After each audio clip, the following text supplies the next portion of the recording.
दोस्तों, मनुष्य के जीवन में मुख्य आवश्यकता रोटी, कपड़ा और मकान है। हर व्यक्ति अपने जीवन में अपने लिए व अपने परिवार के लिए सपनों का घर बनाना चाहता है, जिसके लिए आदिकाल से लाल ईंट से टिकाऊ और कम लागत में घर बनते चले आए हैं। वर्ष 2017 में जीएसटी काउंसिल द्वारा लाल ईंट निर्माताओं पर लागू कंपोजिशन स्कीम को मार्च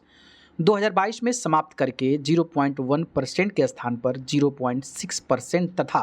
आईटीसी लेने पर 0.5% के स्थान पर 12% कर दर लागू कर दी गई। अखिल भारतीय ईंट व टाइटल निर्माता महासंघ ने आज प्रेस वार्ता कर कहा कि ईंट उद्योग पर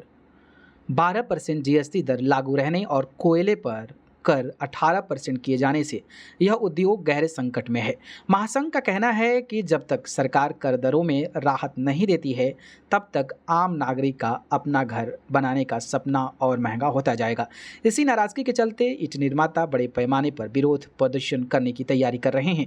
इस सारे मामले को लेकर महासंघ ने बताया कि कंपोजिशन स्कीम खत्म होने के बाद से ईंट उद्योग लगातार कर दरों में कमी की मांग कर रहा है, लेकिन हाल ही में हुई जीएसटी काउंसिल की 56वीं बैठक में भी ईंट उद्योग को न तो राहत दी गई और न ही कोई विकल्प सुझाया गया। इसके विपरीत सीमेंट पर कर दर जो है 28% से घटाकर 18% कर दी गई, जबकि ईंट निर्माताओं को पूरी तरह से नज़रअंदाज कर दिया गया है।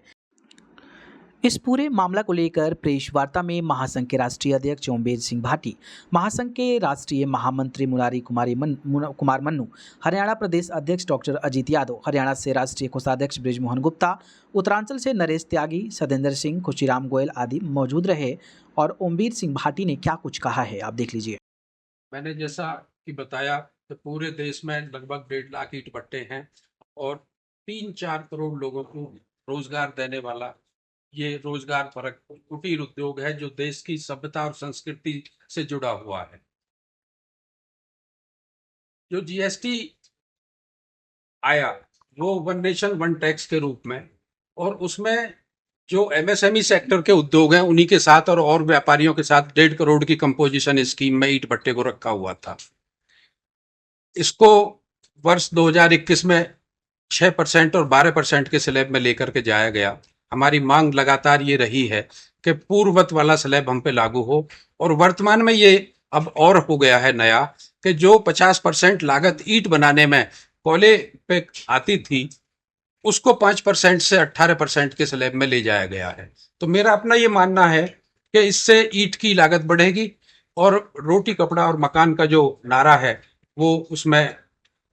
पूरी तरह से जो सस्ता की बात आ रही है वो पूरी तरह से लागू नहीं हो पाएगी। तो आपने कोई गवर्नमेंट को अपना स्लैब तैयार करके दिया है? हमने जो हमारी सरकार से वार्ता हुई उनमें हमने अपने सजेशंस भी उन्होंने मांगे, हमने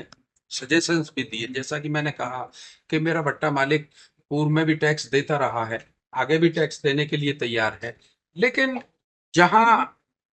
डिस्क्रिमिनेशन की बात आती है कि आपने एक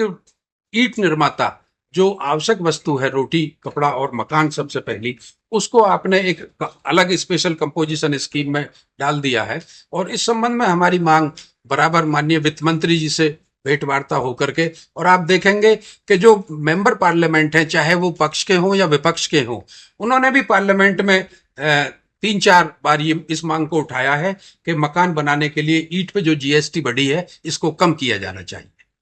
अब अगर सरकार आपकी मांग पूरी नहीं करती है तो आपका अगला कदम क्या होगा? जैसे मैंने कहा कि पहले ये उद्योग मंदी के दौर से गुजर रहा था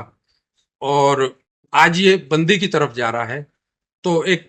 हमारी कहावत है कि मरता क्या नहीं करता, ये आगे हमारी फेडरेशन है वो इस पे विचार करेंगे, और यदि इसी हालात में रहे तो संभव है कि हमें इस उद्योग को बंद कर